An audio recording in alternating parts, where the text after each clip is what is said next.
Wakati wa kulisikia neno ni wakati wa kufunguliwa. Anasema watu wangu wanaangamizwa kwa kukosa maarifa. Maana yake ukiwa na maarifa utaangamia. Bwana Yesu asifiwe sana. Ukiwa na nini? Na maarifa hautaangamia, bali utakuwa salama. Amen. Nataka nikufundishe somo ambalo Bwana amenipa. Inasema tafuta kuwa wa thamani. Mwambie jirani yako tafuta kuwa wa thamani. Bwana Yesu asifiwe sana. Ili mtu aweze kuwa bora kwa watu lazima awe na uthamani. Amen. Kama hauwezi kuwa na thamani, kuna aina ya kukosa heshima. Heshima ya mtu inakuja kutokana na thamani aliyonayo. Bwana Yesu asifiwe sana. Amen. Unaona dunia nzima unakuta watu 500, 600 wanapambana kutafuta dhahabu kwenye mashimo. Bwana Yesu asifiwe sana. Anapambana kufanyaje? Kutafuta dhahabu kwenye mashimo. Kwa nini? Kwa sababu dhahabu ina thamani. Ukiwa na thamani utaheshimika kuanzia na Mungu mpaka na wanadamu. Bwana Yesu asifiwe sana. Hakuna kitu cha muhimu kwenye maisha ya mtu kama kuwa na thamani. Bwana Yesu asifiwe sana. Kuna watu wengine wanakuwa na thamani kwa sababu ya elimu walizonazo. Kuna watu wengine wanakuwa na thamani kwa watu wengine kwa sababu ya maisha walionayo. Mwingine kwa sababu labda ana kipaji fulani, ni mtu mkubwa duniani, anakuwa ni wa thamani. Hata wakati mwingine anaweza akalindwa hata mali hajataka alindwe, kwa sababu anajua hiki ni kitu cha thamani. Sasa inaweza ikawa huna thamani katika vitu ambavyo watu wengine wanavyo. Lakini je, thamani yako wewe unaitengenezea wapi? Unaipatia wapi? Inaweza ikawa usiwe na magorofa kama wengine. Kuna wengine ambao wana thamani kutokana na magorofa waliojenga. Wana thamani kutokana na majina walionayo.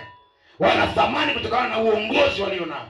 Ndio maana Zaburi anasema wao wanataja farasi, wao wanataja magari, wao wanataja mali, lakini mimi nitalitaja jina la Bwana wa majeshi. Maana lazima katika maisha yako ujifunze kutafuta kuwa wa thamani.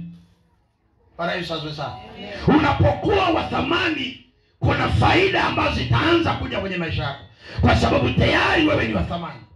Maana hata kama kuna vikao vya kichawi, vikao vya giza, vikao vya kuzimu, vinaweza vikasema huyu mtu anatakiwa aondolewe, mbinguni wanasema huyu mtu ni wa thamani, hatakiwi aondolewe.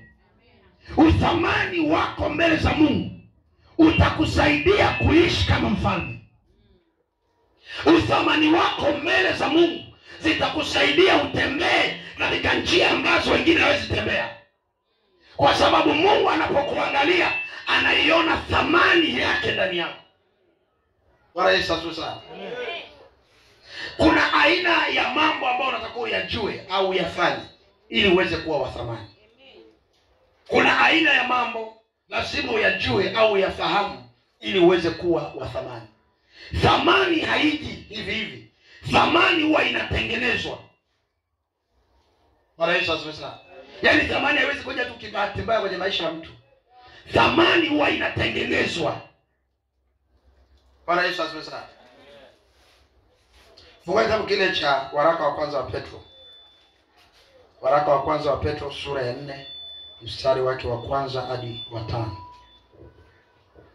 Nisomea hapo waraka wa kwanza wa Petro sura ya 4 mstari wake wa kwanza hadi wa 5. Aha. Mstari wa kwanza hadi wa 5. Waraka wa kwanza wa Petro sura ya 4 mstari wa kwanza. Nao nasema, basi kwa kuwa Kristo aliteswa katika mwili wake, ninyi nanyi jivikeni silaha ya nia ile ile. Kwa maana yeye aliteswa katika mwili, ameachana na dhambi. Tangu sasa msiendelee kuishi katika Ndio mstari chukua maiki. Nitasoma. Basi Kwa kuwa Kristo aliteswa katika mwili wake. Anasema kwa kuwa Kristo aliteswa katika mwili wake. Katika mwili wake. Ninyi nanyi sisi pia jivikeni silaha. Tujivike silaha ya nia ile ile. Ya nia ile ile ambayo ilimfanya Yesu akafa. Kwa maana yeye aliteswa, maana yeye aliteswa katika mwili, ameachana na dhambi, ameachana na dhambi.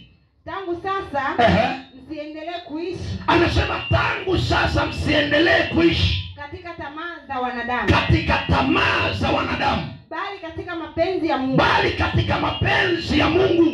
Wakati wenu uliobaki, wakati uliobaki kukaa hapa duniani, kukaa hapa duniani.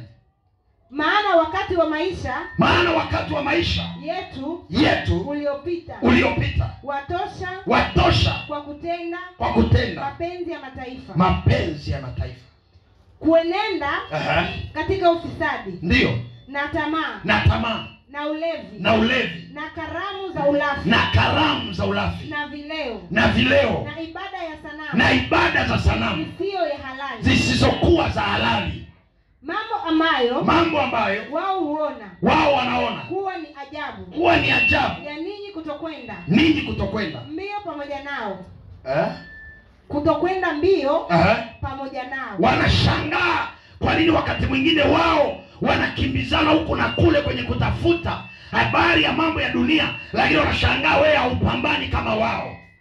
Bwana Yesu asifiwe. Amen. Katika ufisadi ule usio na kiasi wakiwatukana. Niendelee. Mstari wa ngapi huo? Wa 4 umeisha. Wa 5 mpaka wa 5. Nao watatoa hesabu kwake yeye aliye tayari kuhukumu, ndio, walio hai na waliokufa. Bwana Yesu asifiwe sana. Bwana Yesu asifiwe sana.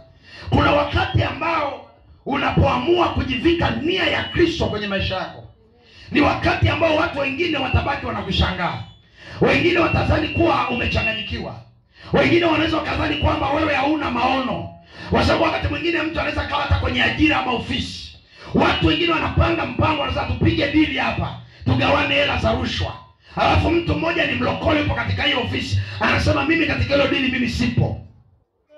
Wanamwambia utachelewa sana kuhusiana na maisha, kwa sababu hili dili litakuwa tulipiga tugawane hela. Lakini kwa sababu ya ile nia ya Kristo ambayo mtu amejifika, anasema mimi sitaki kuwa hapo.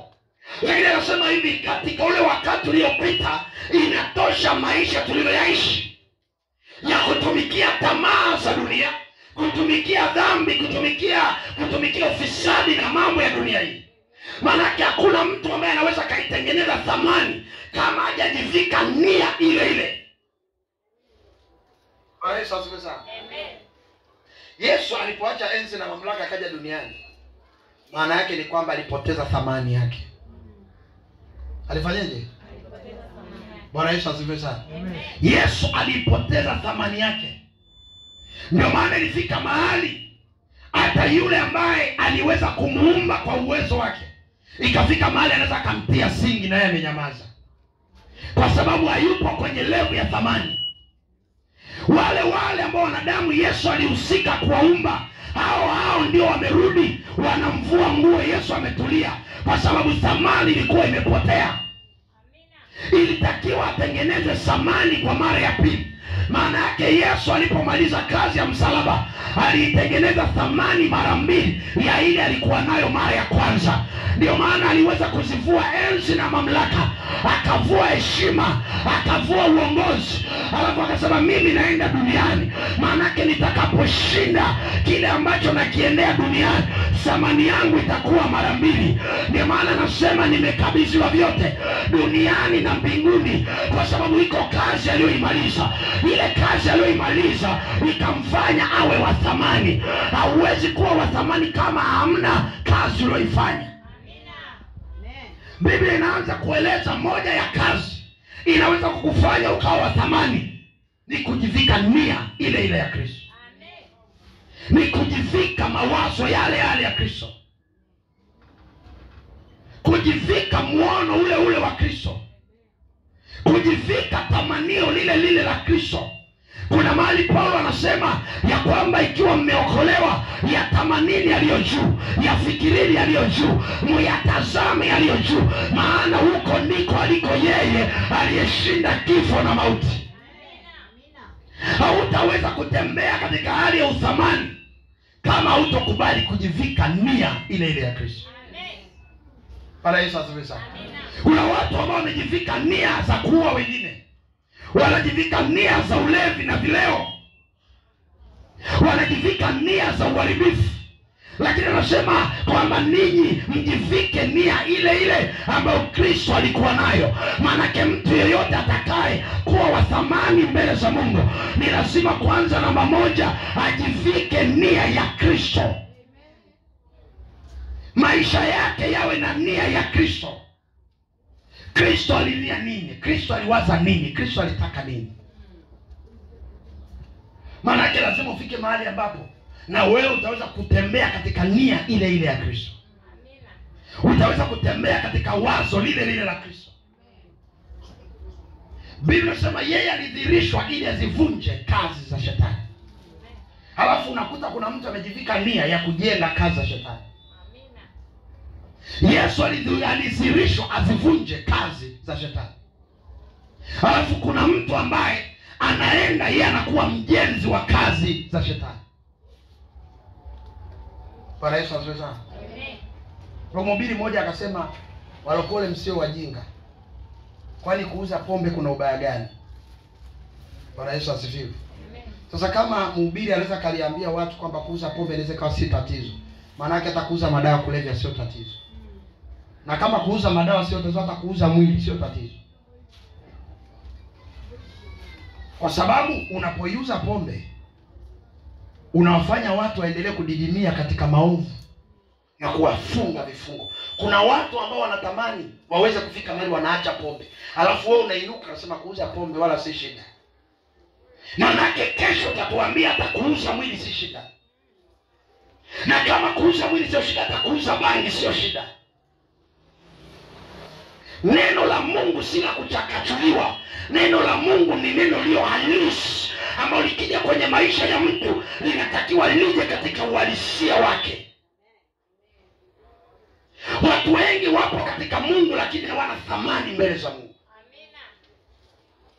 Bwana Yesu asifiwe. Kinachofanya watu wanahangaikia vitu ni kwa nini? Ni kwa sababu vile vitu kwenye maisha yao ni vya thamani. Unahangaikia kutafuta hela kwa sababu hela ni ya thamani, inakuendeshea maisha. Bwana Yesu asifiwe. Unapoona moyo wako unazimika kwa habari ya Mungu, manake hujajua thamani ya huyo Mungu. Unapoona moyo wako unazimika katika kuyatenda mapenzi ya Mungu, manake haujaelewa thamani ya mapenzi ya Mungu. Thamani yoyote ambayo unaweza ukaipambania, maana yake ina faida kwenye maisha yako. Sasa ni lazima uelewe kwamba unahitajika uwe wa thamani. Pasipokuwa wa thamani, kuna aina ya vitu havitaweza kutokea kwenye maisha yako. Wala mbingu haitakutazama katika namna ile ambayo wakati mwingine unasema Mungu nitazame. Mungu hataweza kutazama kwa sababu umekosa kuwa wa thamani. Bwana Yesu asifiwe sana. Ukiwa wa thamani utalindwa. Ukiwa wa thamani utafanyaje? Utalindwa na mbingu kwa sababu wewe ni wa thamani. Utalindwa katika maeneo kwa sababu wewe ni wa thamani. Mungu anapokuangalia anasema huyu ni mwanangu ambaye ana thamani. Bwana Yesu asifiwe. Amen. Faida namba moja za kuwa wewe ukiwa wa thamani, faida namba moja. Nisome kitabu cha Isaya 43 mstari wa 4. Kuna faida ya tatu. Namna ya kuweza kuwa wa thamani na faida. Bwana Yesu asifiwe sana. Faida namba moja unapokuwa wa thamani. Isaya 43 mstari wa 4. Faida namba moja unapoamua kuwa wa thamani. Isaya 43 mstari wa 4. Yetu hata soma. Mike ipo hapa Isaya 43 mstari wa 4. Unasemaje? Kwa kuwa ulikuwa wa thamani machoni pangu. Kwa kuwa ulikuwa wa thamani machoni pangu. Na mwenye kuheshimiwa. Na mwenye kuheshimiwa. Kuna mambo mangapi anasema? Mawili. Tuko pamoja? Amen. Au unaniona tuko wanne huko? Amen. Yesu asifiwe. Amen. Anasema hivi, kwa kuwa ulikuwa wa thamani machoni pangu. Amen. Na mwenye kuheshimiwa. Amen. Nami nimekupenda. Nami nimekupenda. Kwa sababu hiyo nitatoa watu kwa ajili yako. Faida ya kwanza anasema nitatoa watu kwa kwa ajili yako. Amen. Manake kuna eneo ambalo unahitaji watu wakujilie. Mungu anasema nitatoa watu kwa ajili yako. Nitatoa watu kwa ajili ya kazi zako. Nitatoa watu kwa ajili ya biashara yako. Nitatoa watu kwa ajili ya mambo unayoyapanga. Mungu anasema nitatoa watu kwa ajili yako. Amen. Lakini kwanza anasema ulikuwa wa thamani na mwenye kuheshimiwa, na mimi Mungu nikakupenda. Amen. Alafu anasema nitatoa watu kwa ajili yako. Na kabila za watu. Na kabila za watu kwa ajili ya maisha yako. Kwa ajili ya maisha yako. Niendelee. Ndio unasikia mtu tu anainuka, hamfahamiani, umemweleza tu jambo fulani, anasema nitakusupport ile wazo ulionalo. Mwingine anasema hili jambo ngoja nitakusupport uende ukasome Canada. Amen. Lakini haya mambo hayawezi kutokea kama haujawa wa thamani na mwenye kuheshimiwa na Mungu. Amen. Alafu namba 3, Mungu afungue moyo wake akupende. Anasema ndipo nitakupa watu na kabila za watu kwa ajili ya maisha yako. Amen. Bwana Yesu asifiwe. Amen. Kumbe hata watu kwenye maisha yetu hawaji tu tunavyotaka.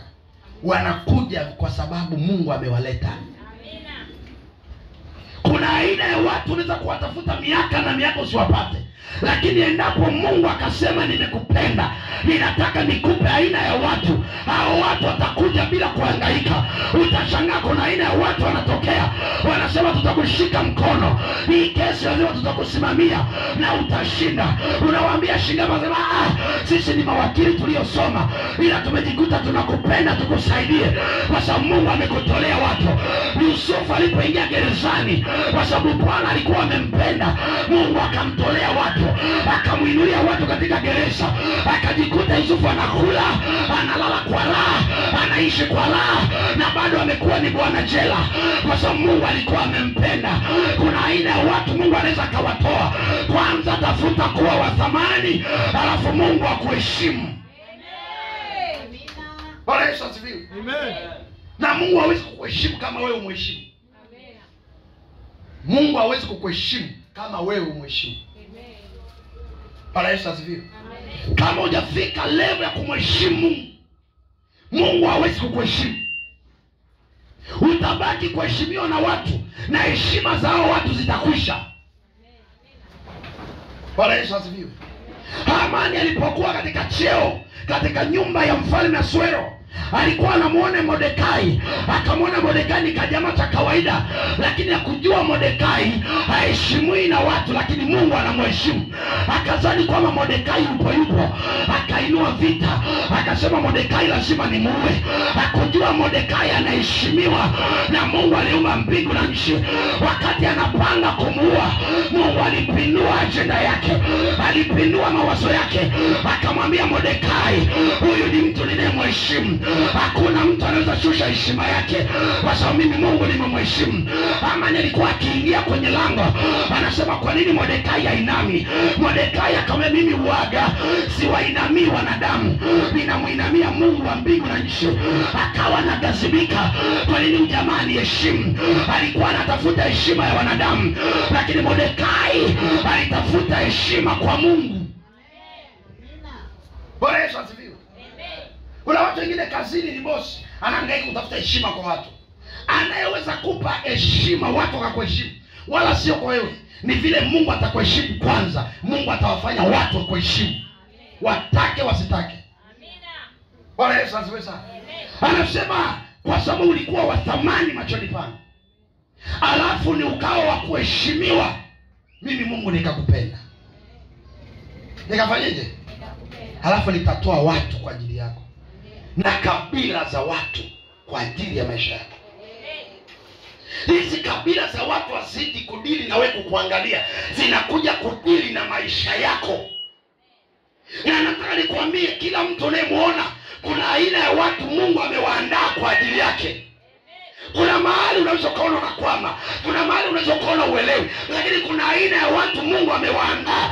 Hao alisema hao watu ni kwa ajili ya fulani, hao watu ni kwa ajili ya yule mama, hao watu ni kwa ajili ya yule kaka, hao watu ni kwa ajili ya yule binti.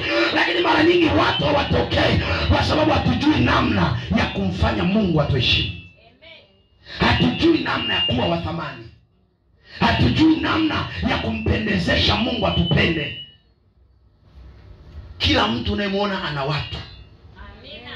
Kila mtu unayemwona ana watu ambao Mungu aliwaandaa kwa ajili yake.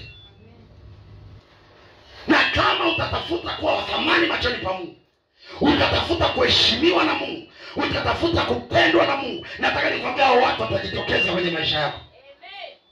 Na utaanza kuwaona hao watu wanatokea, na utasema mbona sikuwahi kufikiria, lakini kwa sababu Mungu amekupenda, umekuwa wa thamani, amekuheshimu, Mungu anaanza kuachilia watu wakujilie. Bwana Yesu asifiwe. Amen. Bwana Yesu asifiwe. Amen.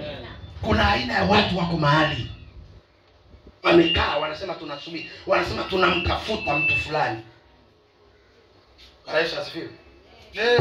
Madhabahu imeanza. Amina. Bwana Yesu asifiwe. Amen. Sema shindwa kwa jina la Yesu. Shindwa kwa jina la Yesu. Si unaelewa vizuri? Kuna watu ambao wako mahali wenyewe wanataka, yaani wenyewe wamekaa mahali hawaelewi tufanyeje. Mpaka siku akikutana na yule Mungu aliwatuma kwao, ndio mioyo yao inatulia. Ngoja nikwambie, mambo ya dunia unayoyaona haya ni mepesi sana, wala si magumu kama unavyofikiri. Kuna baadhi ya njia na connections za kiroho ukizielewa, mambo ya dunia hii ni mepesi, alafu ni madogo, ni malaini. Ni swala tu la Mungu tu kuamka asubuhi kukutumia mtu. Si kama unaelewa vizuri? Ni swala la Mungu kuingia usiku, kunaamka asubuhi, Mungu anakutumia kabila za watu. Unabaki unashangaa sababu mbona nilikuwa sielewi? Mbona imekuwa ghafla? Mungu anasema ndivyo mimi nikimpenda mtu. Bwana Yesu asifiwe. Mungu anatafuta watu ambao wanaweza wakamshibisha moyo wake. Watu ambao wanaweza kufika mahali wakaushibisha moyo wa Mungu. Yaani Mungu akafika mahali akitazama haoni mwingine, anakuona wewe tu. Akiulizwa katika hii dunia unaona wangapi sana, namuona tu fulani. Unaona mimi namuona tu fulani. Mimi namuona fulani. Tusikilizane kama vizuri. Bwana Yesu asifiwe. Fikiria katika dunia nzima, Shetani anaulizwa, je, umemwona mtumishi wangu Ayubu? Sasa nikuulize swali. Miaka hiyo kulikuwa na watu wangapi mpaka Mungu amseme Ayubu peke yake? Kwani Ayubu alikuwa na nini? Maana yake kuna namna Ayubu alimshibisha Mungu.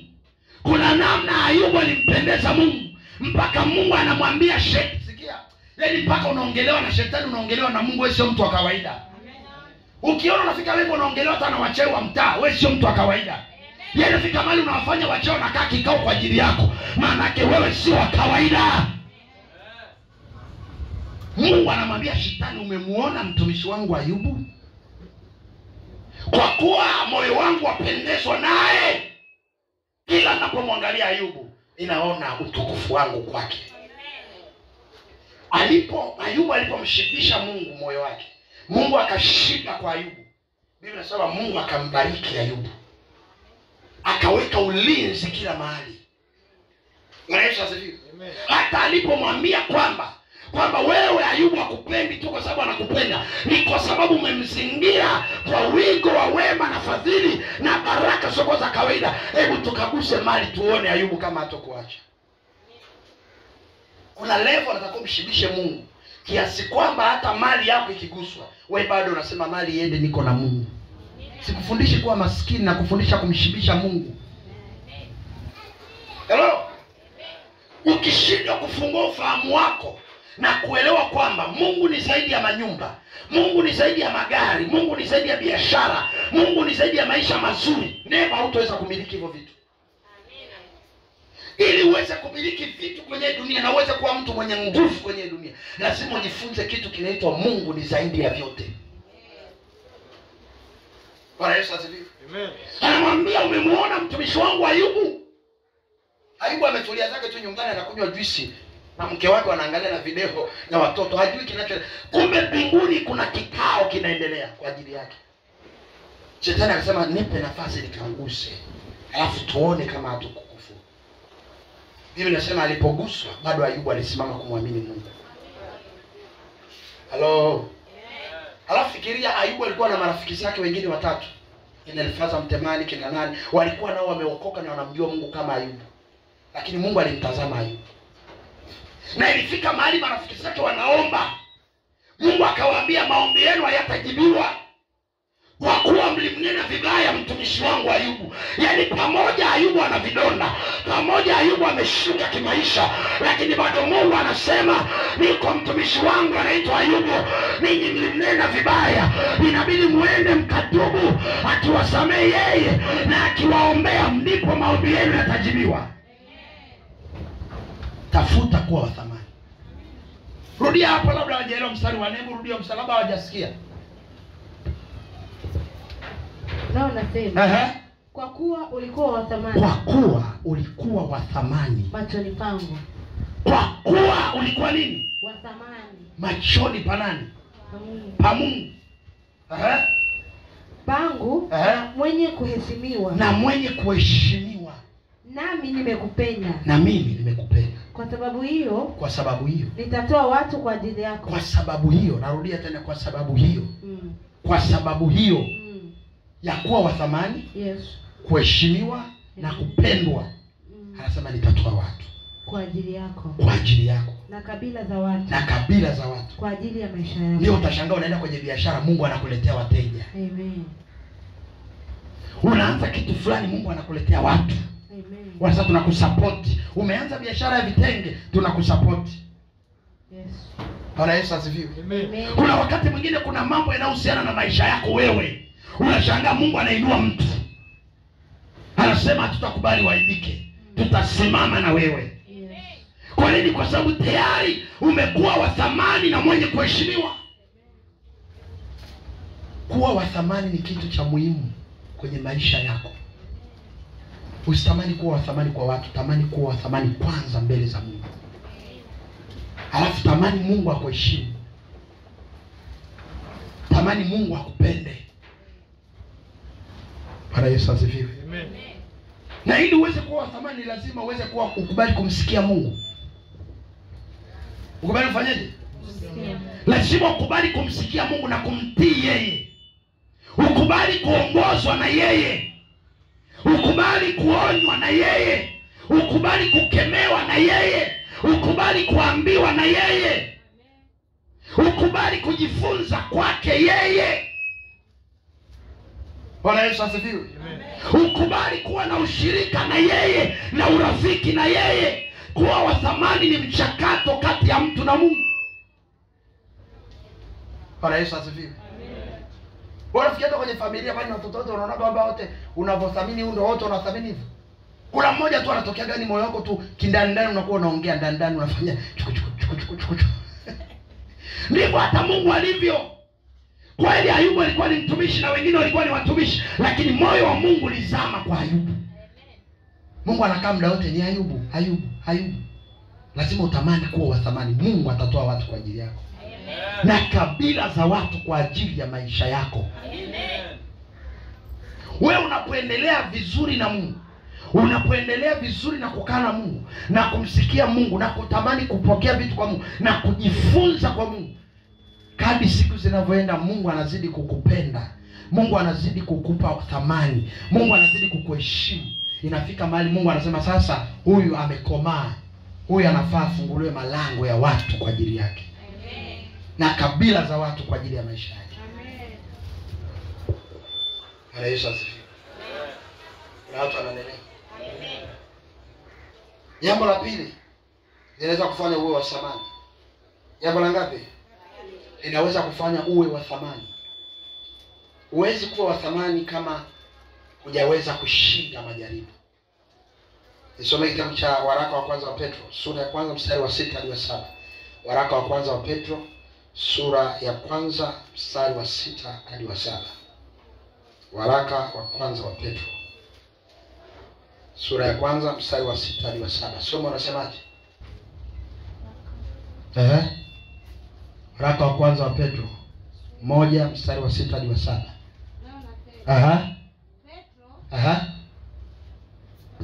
Hapana. Mstari wa 6. Nao nasema. Mnafurahi sana wakati huo. Mnafurahi sana wakati huo. Ijapokuwa. Sasa kwa kitambo kidogo. Ikiwa ni lazima. Mmehuzunishwe.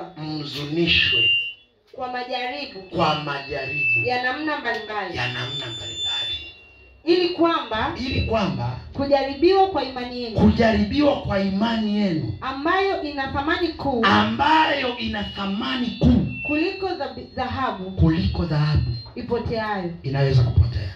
Ijapokuwa hiyo hujaribiwa kwa moto, ingawa hiyo dhahabu hujaribiwaga kwa moto, kuonekana kuwa kwenye sifa na utukufu na heshima. Inaunguzwa moto, lakini bado inabaki kwenye sifa na utukufu wa maana ya kitu kinaitwa dhahabu.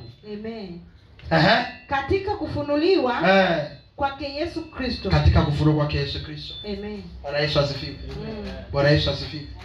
Anasema hivi, kwa kuwa imani hiyo yenu ambayo ina nini? Ina thamani. Thamani nyingine utaipata kwenye kujaribiwa katika imani. Unapoweza kujaribiwa katika majaribu ya namna mbalimbali na ukaweza kushinda, ukaweza kufanyaje? Kushinda, kuna kitu kinaitwa thamani inakuja kwako. Unaelewa vizuri? Ni sawa na mtu ambaye ni mwanajeshi, wote si ni wanajeshi, alafu inatokea fursa kwenda kupigana vita. Wanaotaka kwenda kupigana hii vita, mtu akishinda anapigwa cheo. Mtu akienda vitani akarudi salama anapigwa nini? Cheo. Alafu katika wanajeshi 100 wote ni wanajeshi, watu 3 wakasema sisi tuko tayari kwenda, hata kufa vitani tuko tayari. Wanatia na saini kwamba sisi tunaenda, tukifa sawa, tukipona sawa, na tukirudi tunapandishwa cheo, tunapewa samani. Wanaporudi unasikia kila mmoja, huyu bwana alienda kupigana vita bwana nchi fulani. Usimwone hapa, huyu jamani hatari. Thamani inafanyaje? Inaongezeka. Ndipo katika maisha ya kiroho Mungu anapoachilia majaribu ya namna mbalimbali na ukaweza kuyashinda kwenye maisha yako, ukaweza kuyavuka salama, ndipo imani yako inapandishwa samani. Kwenye ulimwengu wa roho unapewa level nyingine. Unapopita unaonekana yes, kuna mtu anapita. Kilichofanya Ibrahim akaitwa baba wa imani, kilichofanya akaitwa nini? Sio kwa sababu tu ni Ibrahim. Kuna mtihani ambao alipewa ambao wewe usingeweza. Mtoto wa pekee miaka 100 na kitu anakaa anasubiria mtoto yule aliyemzaa katika uzee. Anasema na mimi sasa nifurahie maisha na mtoto wao. Ndio huyo Mungu anasema chukua huyu mtoto ukanitolee sadaka. Ilikuwa inatafutwa thamani ya jina linaitwa baba wa imani. Huyu baba wa imani hawezi kuitwa hivi hivi, lazima apatikane kuwa na thamani, apatikane kuwa na stahili. Anawezaje kustahili kama hajapimwa kwenye moto? Watu wengi wamepoteza thamani zao za kiroho kwa sababu majaribu yalipoinuka mbalimbali wakajikuta wakata tamaa. Wengine wakarudi nyuma, wengine wakaacha imani, wengine hapo ndio wakasema hata na maombi siendelei, hata na ibada zenyewe naacha, hata na huyu Yesu mwenyewe namwacha. Kipindi anaendelea kuyafanya hayo, ndipo thamani yake hata ile ndogo inazidi kushuka. Kadri angeweza kuyashinda ile majaribu, ndipo thamani yake inapanda. Manake unapopewa jaribu ili unavuka, ulimwengu wa roho unasema huyu jamaa thamani inaongezeka. Unapopewa ili unavuka, unapigwa cheo kingine. Unapigwa nyota nyingine. Katika ulimwengu wa roho unaanza kuwa wa thamani. Amen. Na watu wanaelewa? Amen. Ndio rafika Mungu anasema hili jamaa tulishalipima kwenye magonjwa likatoboa na likabaki kuniamini. Tulilipima kwenye umaskini likatoboa. Tumempima kwenye kukataliwa limetoboa. Tumempima kwenye hali ya dhiki na kukataliwa na kukosa hata watu wa karibu, lakini likatoboa. Hili jamaa inabidi lipewe heshima na lianze kufunguliwa malango ambao wengine hawezi kufunguliwa kwa jina la Yesu. Amen. Bwana Yesu asifiwe. Amen. Ndio hapo unaanza kuona mtu anaanza kuwa mwingine wa level nyingine, ni kwa sababu kuna mahali aliwahi kupita. Mungu hawezi kukutukuza kama hajakupitisha kwenye moto, hajakuunguza kwenye majaribu ya aina mbalimbali. Na hii sio jambo la kubembelezana. That is true. Huu ni ukweli mtupu katika Biblia. Yaani hata ungeokoka unaimba nyimbo asubuhi mpaka jioni, majaribu ni lazima upite. Amina. Usidanganywe na mahubiri na mtumishi anakuambia utapita kama unapita mlima Kitonga unavyoteremka. Ili uweze kuwa wa thamani ni lazima moto ukuhusu. Lazima nini? Iwe nani au nani, lazima moto ukuhusu. Wana watu wananielewa? Wana watu wananielewa? Hata sisi watumishi Mungu anaruhusu moto ili ukomae. Bwana Yesu asifiwe. Kuna wakati Mungu anaruhusu nini?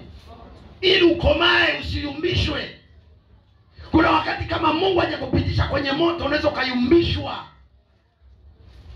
Unanielewa? Kama mtu hajapitishwa kwenye moto wa mahusiano anaweza akayumbishwa. Akaja mtu akasema mimi nimekufa nimeoza, yule mtu akamwambia achana na huyo. Yesu anaamua kuachana naye kwa ajili ya mahaba na mapenzi. Kama Mungu alikupitisha kwenye moto, unamwambia pamoja na mahaba na hadi na sweet, mimi na Yesu sitamwacha. Ni bora wewe nikuache, lakini Yesu sitamwacha. Kwa nini? Kwa sababu umekomaa. Umefanyaje? Umekomaa. Mtu mmoja yuko Pakistan alikuwa anamhudumia juzi. Akanitumia picha akasema, mtumishi, kwa kweli nina jambo zito sana. Bila jambo gani? Ndio picha kaka mmoja yuko huko. Kaniambia, mtumishi, huyu kaka kwa kweli mimi nampenda sana, nataka nioe. Nikamwambia, ushakuongea naye, alishakwambia nakupenda? Akasema hapana, na mtu wake. Lakini mimi kila nikitaka kuachana naye nashindwa. Moyo wangu unapata taabu. Nikamuuliza, kati ya mahaba yako na huyo kaka unavyompenda ndivyo unavyompenda Yesu? Mimi sijui. Nikamwambia, unajua, je, Yesu unaweza kumpenda namna hiyo? Anasema hata nikifuta picha zake, nikifuta namba, wiki moja namkumbuka, I remember him. Namkumbuka, naanza kumsemia hello.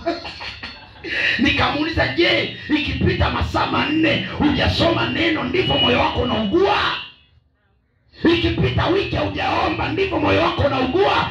Nikamwambia, huo sio upendo, huyo ni mapepo ya mahaba yanataka kukuharibu wewe na Mungu. Weka pembeni, mwambie Bwana nasonga mbele, maana anasema mimi nitatoa watu kwa ajili yako. Kama yeye ana mtu wake, Mungu atakuletea wa kwako. Kwa sababu unasema alikuwa wa thamani, mimi nitatoa watu.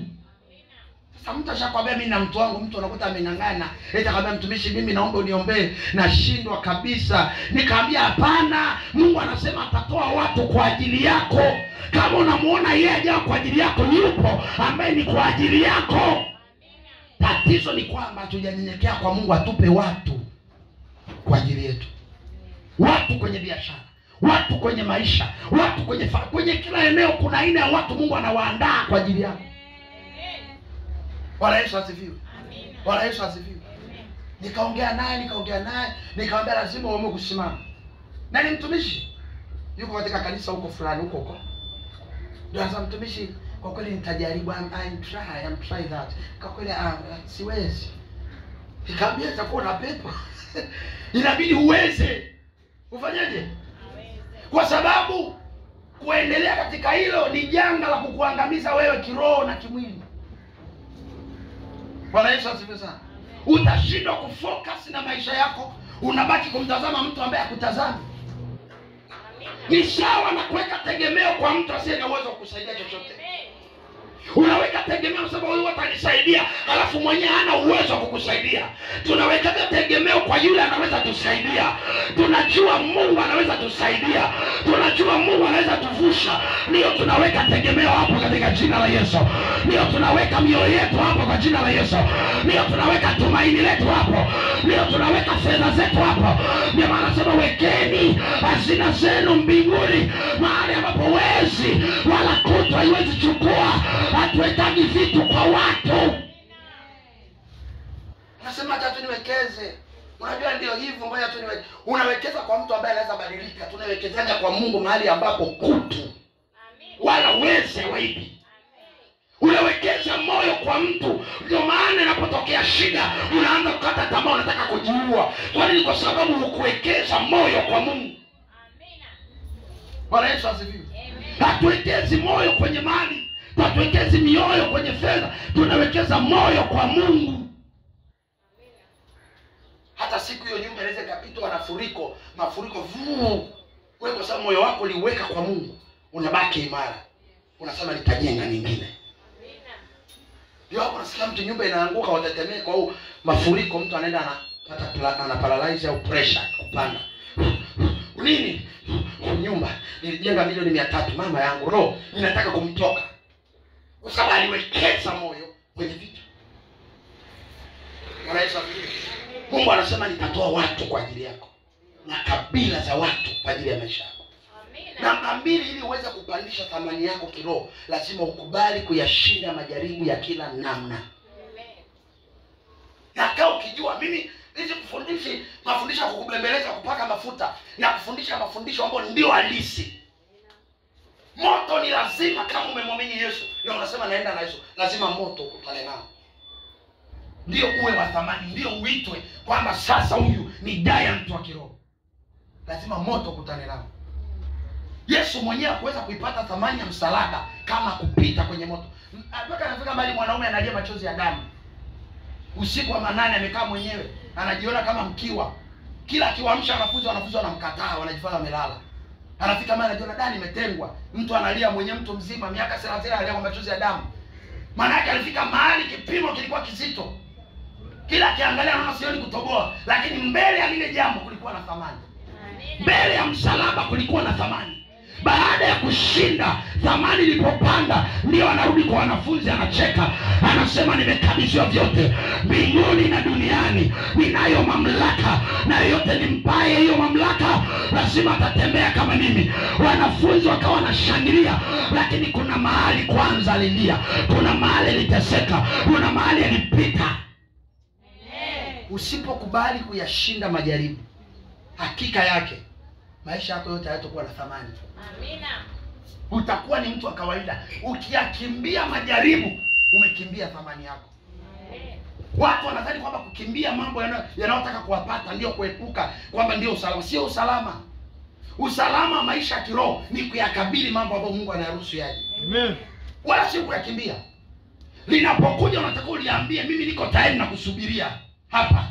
Amina. Si kama unanielewa? Kuna mtu anaweza kukutana na jaribu la uchumi linamjia.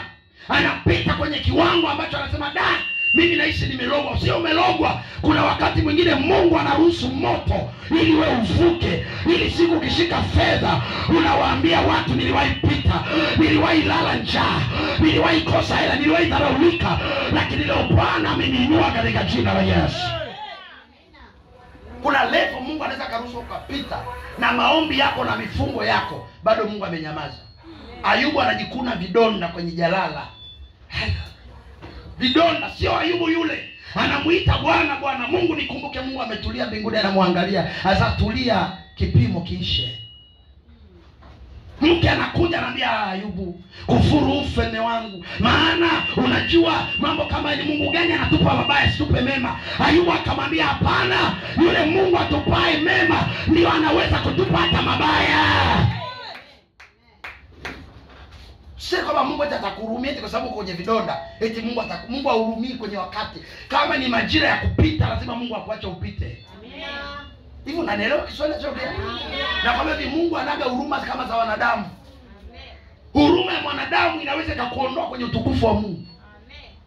Ndio maana kuna wakati mwingine ukapita kwenye eneo na kuna watu wa kukuvusha hapo na watu wanakukataa kama wako juu. Amina. Kwa sababu hajajaribu kwa huyu sasa. Wewe songa mbele. Mungu akutie nguvu. Unasema labda huyu unaongea naye sana, mtumishi songa mbele, Mungu akutie nguvu. Na wote wana uwezo wa kufanya hicho kitu wa kuvusha. Amen. Unashangaa ni kama vile wameambiwa acheni. Wakati na majira wa mapito ya mtu, Mungu anafungaga hata watu wa kukupiga support. Amen. Na wakati unaweza ukawachukia ukasema yule ni shetani. Nilikuwaga na shetani yule mimi atakifanikiwa. Wakati mwingine sio wao, Mungu aliwazuia ili ushinde darasa lako, ili uweze kuwa wa thamani. Majaribu ya aina mbalimbali. Sio jaribu la aina moja, aina Mbalimbali. hujui ni jaribu gani. Sasa watu wengi wanashindwa kuwa wa thamani wakavuka kwenye majaribu. Kwa sababu majaribu yanapokuja uwaga wanaangamia hapo hapo kwenye hilo jaribu. Dawa ya jaribu ni kupambana nalo mpaka lifike mwisho.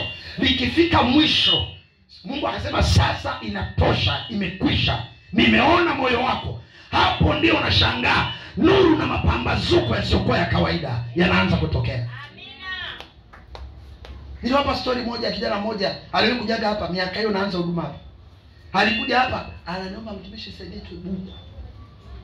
Maana sielewi kula, sielewi kulala kwangu. Sielewi maisha yangu yanaendaje hapa yenyewe sijala toka jana. Alafu ni mwimbaji. Si unanielewa kitu ninachoongea hapa? Alafu alikuwa analala kanisani kwa mchungaji fulani huko. Anaposali alikuwa analala kanisani. Hana mahali pa kulala. Ndio ametoka kwenye maisha ya uhuni, ameokoka. Alafu amekuja kulala kanisani. Amelala kanisani miaka 3. Kanisani. Alafu ule mchungaji alikuwa baada ya ibada anakusanya mapato. Unaweza kusema ni mchungaji. Mungu akiamua kupitisha darasa, utapita mpaka useme nini. Mchungaji akimaliza anasema mapato na nini, anafanya majukumu ya kanisa, kingine anaweka mfuko zake kanisa mimi na mke wangu. Alafu anamwangalia kijana kama alivyo. Na yule kijana ndio anapanga viti, anadeki kanisa, anaandaa ibada. Alafu mchungaji akimaliza anamwangalia kama alivyo, anamtoa jero. Sasa anasema jero, wiki nzima sina kazi ndio nimetoka kuokoka. Lakini yeye anasema mimi nikaamua kuendelea kusimama na Mungu, sikumtazama mchungaji. Nikaendelea nakuta jero, naamka Jumatatu sielewi naanzeje siku na niko kanisani. Ana vitu vya kuweza kufanya lakini hakuna mlango wa kazi. Mlango imefunga. Amekuja hapa kaimba hapa akahudumu, nimemsindikiza nikampa shilingi 5,000. Akamwambia Mungu akubariki atakutia nguvu. Leo hii nikwambia ana bajaji 2. Ana ghetto, ana vitu vya milioni 4 ndani ya ghetto. Hivi sasa hivi anafikiria kununua viwanja ajenge anunue na gari aoe. Amina. Anaelewa vizuri ninachokwambia? Miaka 3 anakwambia mimi nilipita kama nyau kwenye shimo. Nimepita kiongo ambacho nilisema haki ya Mungu kama ndio ukoo. Hapana. Lakini alifika mahali akasimama na Mungu. Hakuwahi kumtenda Mungu dhambi. Akabaki kwa kanisani. Siku za injili anachukua kaspika kanisani cha mchungaji anaenda kuhubiri injili. Hivyo hivyo analeta watu kanisani na alalamiki. Na akabaki kumuomba Mungu, anabaki kudumu kumtafuta Mungu. Mungu alimuinulia tu mtu mmoja akamwambia wewe mbona kama una uwezo fulani? Akamwambia ndio, akamwambia njoo.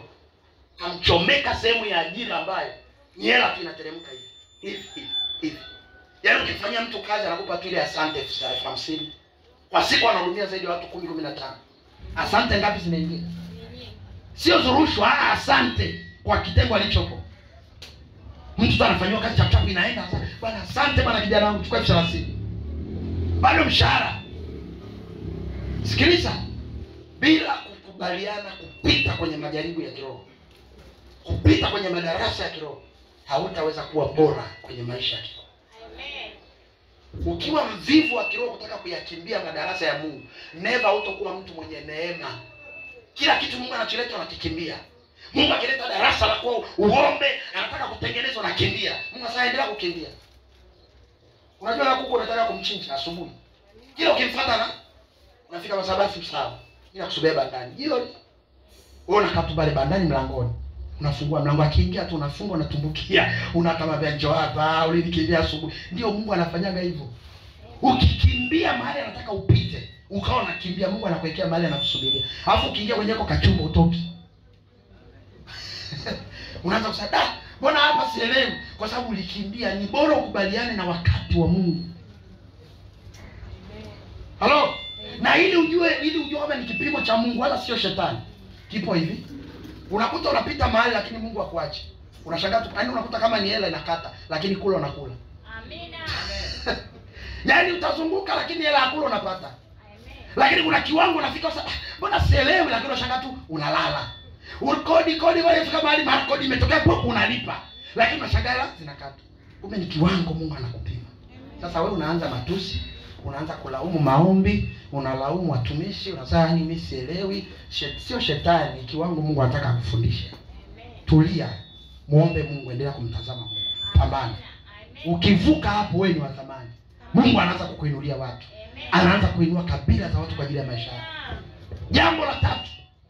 Jambo la ngapi? La 3. Amini ahadi za Mungu. Katika kuziamini ahadi za Mungu kuna thamani.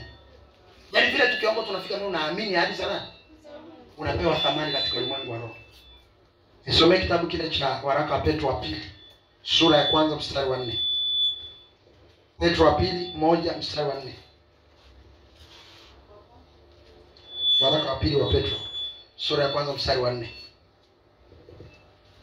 Waraka wa pili wa Petro, sura ya 1 mstari wa 4. Aha.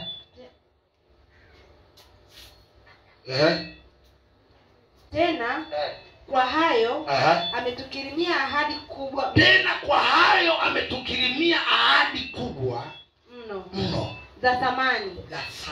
Kumbe hizi ahadi ni za nini? Sio kila mtu anaweza kupewa. Ushaona mzazi ana kitu cha thamani, anasema nakupa mwanangu, hiki ni cha thamani. Sio kila mtu anaweza mpa. Nakupa kwa kwani nini? Sasa hawezi pewa mtu kitu cha thamani kama yeye hana thamani. Maana yake Mungu anaposema tumekirimiwa ahadi kubwa mno za thamani, maana yake aliyewalenga ni wa thamani kama hizo ahadi zilivyo za nini? Usipoweza kuamini ahadi za Mungu, unaipoteza thamani kwenye maisha yako. Amina. Haijalishi wakati uliopo, haijalishi unachokipitia, unachotakiwa ni kuamini ahadi za Mungu. Amen. Kuna watu wanaendelea. Amen. Kuna watu wanaendelea. Amen. Kuna majira Mungu anaweza kukuonesha vitu vikubwa. Kuna majira unaweza kuingia kwenye maombi, Mungu anasema naye mambo makubwa. Kuna majira unalala, Mungu anakupa maono makubwa. Unasema hakika yake mimi. Kwa kweli maono, lakini unashangaa kila ukiamka maono hayatimii. Januari hayatimii. Februari hayatimii. Wanasema yako wapi maono? Na mimi niliona. Unafika mbele unaanza kusema labda utakuwa uongo, ndoto tu hizi. Sio ndoto. Hizo ni ahadi za Mungu. Ziamini. Amen. Yusufu alifika mahali aliyotaga ndoto akiwa mdogo. Halafu baba yake akamwambia hiyo ndoto ina maana sisi tutakuja kutawaliwa na wewe. Lakini Yusufu inafika mahali anakuwa kijana wa miaka kadhaa, bado ndoto yale maono hayakuwahi kutimia. Bado anayumba yumba kwenye magereza. Anayumba yumba kusingiziwa kesi za kubaka. Anayumba yumba kwenye nyumba za watu wanafanya kazi. Anayumba yumba kwenye mitaa. Ndoto haijatimia, lakini anakumbuka kwamba kuna ndoto Mungu aliwahi kunionyesha. Amen. Inawezekana kuna vitu vikubwa Mungu anakuonyesha na ni kweli vipo. Kinachoweza hivyo vitu vikatokea maana ni vya thamani kwa mtu ambaye anaamini hizo ahadi za Bwana. Amen. Mungu alikuonesha nini? Mungu alikwambia nini? Kile alichokuonesha akakwambia kilinde. Hata kama ni miaka 5 imepita na unaona dalili ya kile nilichokiona hakipo, wewe endelea kuziamini ahadi za Bwana. Maana ukiziamini, ile thawabu, ile thamani ya hizo ahadi inaanza kukuingia. Unapoamini ile thamani inaingia. Unapoamini ile thamani inaingia. Unashangaa siku ahadi zile zinatimia kwako. Amen. Bwana Yesu asifiwe sana. Amen. Hakuna namna ya kuwa wa thamani nje ya kuyakwepa haya mambo. Thamani ya kwanza inatengenezwa na wewe mwenyewe. Yaani ili uwe wa thamani mbele za Mungu, unatengeneza wewe kwa kuwa na nia ile ile ambayo Kristo alikuwa nayo. Namba 2 ni kushinda majaribu. Namba 3, amini ahadi za Bwana. Wewe amini tu. Hata kama unaona kabisa hapa kama vile ndanganywa. Jumapili tulitangaziwa hivi na hivi tukatangaziwa, lakini mbona naona kama ahadi zenye hazitokei? Wewe ziamini. Amen. Kadri unavyoziamini zile ahadi za Bwana, ndivyo kadri zinakusogelea. Kadri unavyoziamini zinasogea. Unavyoamini zinasogea. Yusufu alikuwa anaamini ndoto yake. Yuko Potifa anafanya kazi. Anasimamia ile nyumba, lakini akikaa kichwani mwake anasema nina maono, siku moja nitakuja kuinamiwa, nitakuwa mtawala. Analala usiku kwenye banda la mbuzi, banda la ng'ombe, lakini akilala anasema nina maono niliwahi kuyaona. Anaingizwa gerezani, anapewa kesi, analala kwenye gereza akisema kuna ndoto Mungu aliwahi kunionyesha. Watu wanainuka, wanasema tunakuua, yeye anasema kuna ndoto Mungu alinionyesha. Kule kuamini ahadi za Mungu kunafanya ahadi zianze kusogelea na kutaka kutokea. Amen. Kuna watu wanaelewa? Amen. Na watu wanaelewa? Soma Jumali ulipo. Mungu akakufanya kuwa wa thamani kwa jina la Yesu.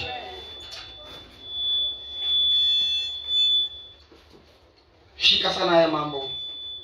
Tengeneza uwe wa thamani. Jitengeneze uwe wa thamani mbele za Mungu.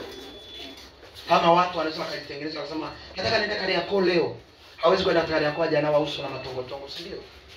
Nani hapa anaweza kwenda Kariakoo na matongotongo? Sio wengine hapa kuja baada wamejiremba, wamependeza, wako vizuri. Unaona? Ndivyo hivyo unavyotaka Mungu akuone, jitengeneze. Haujanielewa? Bwana Yesu asifiwe. Amen. Kuna mtu ametoka nyumbani akachana nywele. Ngoja nitie mafuta, niweke na poda na kawanja kangu. Anapendeza, anasema naenda wapi? Ibada nipendeze. Kama nywele imesimama, ngoja nilaze nibane kwa hapa, ngoja nifanye hivi kwenye kioo dakika 10-15. Ndivyo hivyo unatakiwa ujitengeneze kwa Mungu. Ili uwe nini?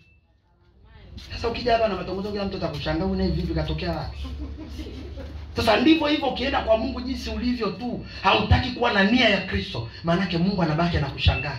Huyu ametokea wapi? Lazima ukubali kujitengeneza. Maisha yako kama unayoona hayako vizuri na Mungu, yatengeneze. Tabia zako unaona ziko vizuri na Mungu, zitengeneze. Kadri unavyojitengeneza unaanza kuwa wa thamani kwa Mungu.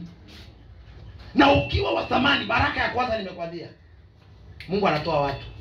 Amina. Na hakuna kitu kizuri kama Mungu akifungua watu. Amen. Watu. Mungu afungue watu kwa ajili yako na kabila za watu kwenye maisha yako. Amen. Bwana Yesu asifiwe. Sema Bwana Yesu. Bwana